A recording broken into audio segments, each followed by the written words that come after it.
कोविड-19 के दौरान प्रदेश के विभिन्न अस्पतालों में संविदा पर रखे गए कर्मचारियों ने एक बार फिर से सेवा विस्तार किए जाने की मांग शुरू कर दी। उनका कहना है कि उनके कार्य करने से प्रदेश के अस्पतालों में इस वक्त बेहतर स्वास्थ्य सेवा मुहैया कराया जा रहा है। राजधानी देहरादून के दून मेडिकल कॉलेज अस्पताल और अन्य अस्पतालों में कार्यरत स्वास्थ्य कर्मियों की सेवा काल की अवधि 15 मार्च तक ही रखी गई थी। अब कोविड काल में लगे संविदा कर्मचारियों को बाहर का रास्ता दिखाया गया और वो लगातार अपनी बहाली की मांग कर रहे हैं। आप लोग फिर हड़ताल पे आ गए, क्या मतलब निकाला गया आपको, आपका क्या कहना है? हमारा ये कहना है कि हमें दोबारा अपने काम पे भेज दिया जाए और हमारे प्रशासन से जो मांग थी उस मांग को करें, मांग को रखें हमारी, कि हमारे को मतलब ऐसे बार बार रख के 6 महीने में हर 6 महीने बाद हटा देते हैं, 6 महीने में लगाते हैं और 6 महीने हटा देते हैं। ठीक है, हमारा घर परिवार है, हमने भी काम करा है, कोविड टाइम में भी इतना काम करा, हम लोगों ने अपने घर परिवार को छोड़ के आए, अपने बच्चों को छोड़ के आए। अब सरकार हमारी तरफ देख ही नहीं रही। उस टाइम तो सबको लगाया, चलो भेड़ बकरियों की तरह के चलो काम मिल गया तुम लोगों को करो।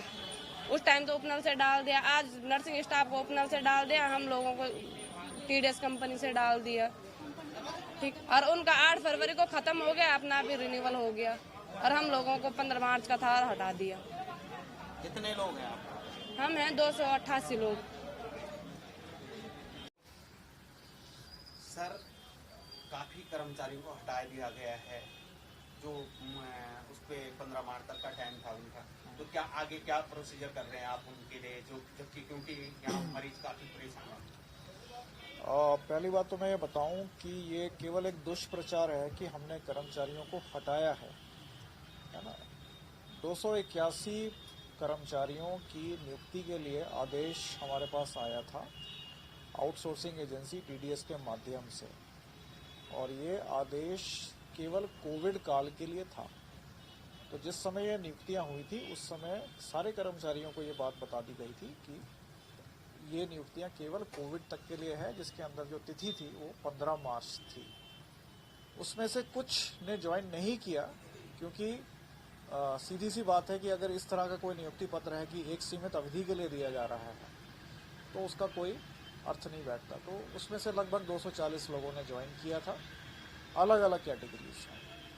तो 15 मार्च को इनकी सारी नियुक्तियां स्वतः समाप्त हो रही थी, हमने किसी को निकाला नहीं है, पहली बात।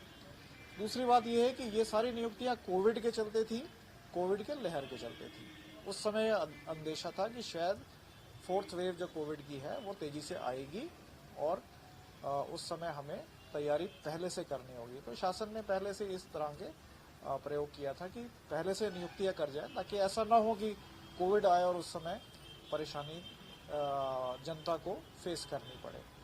और क्योंकि ये लहर नहीं आई, इसीलिए इसका विस्तारीकरण होने की संभावना नहीं हो पाई।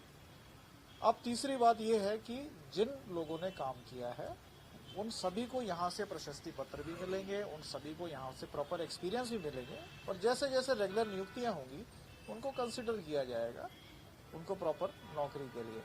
पांचवी बात ये कि इसमें से ज़्यादातर कर्मचारी जो थे वो वार्ड बॉय और वार्ड आया की कैटेगरी में थे, यानी कि वो कैटेगरीज होती हैं जिसमें कि मरीजों को केवल थोड़ी बहुत सहायता की जाती है, हेल्पिंग असिस्टेंस होती है, जो कि मरीज के अटेंडेंट या तीमारदार भी कर सकते हैं। वो उनकी केवल असिस्टेंस के लिए थे। जो टेक्निकल स्टाफ था, जैसे डॉक्टर्स हो गए, पैरामेडिकल हो गए, नर्सेज हो गई, ऐसा कोई भी उसमें से स्टाफ नहीं है। तो जहाँ तक टेक्निकल प्रश्न उठता है कि भाई मरीजों का कोई इसमें से घाटा हो रहा है, तो इसमें घाटा होने का सवाल ही नहीं पैदा होता। और आखिरी बात मैं ये कहूँगा कि जितने भी यहाँ पर लोग आ रहे हैं इलाज कराने के लिए, उनका सबका पूरा का पूरा हम इलाज उसी मन से और उसी ज़्यादा सेवा भाव से कर रहे हैं जो हमारे पास स्टाफ है। उसी स्टाफ ने, देखिए किसी भी अस्पताल में स्टाफ में थोड़ी बहुत कमी बढ़ोतरी होती है। मैं तो अस्पताल को भी नहीं कहूँगा, आप किसी भी सरकारी संस्था में चले जाइए, आप सेंट्रल गवर्नमेंट में चले जाइए, केंद्र सरकार में चले जाइए, स्कूलों में चले जाइए, क्या पर्याप्त है? वहाँ पर नहीं है। लेकिन इसका ये मतलब तो नहीं कि वहाँ कार्य नहीं हो रहा है। तो ये केवल एक दुष्प्रचार है। मैं आपके माध्यम से सारी जनता को कहना चाहूँगा कि भले हमारी सहानुभूति है उन लोगों के साथ,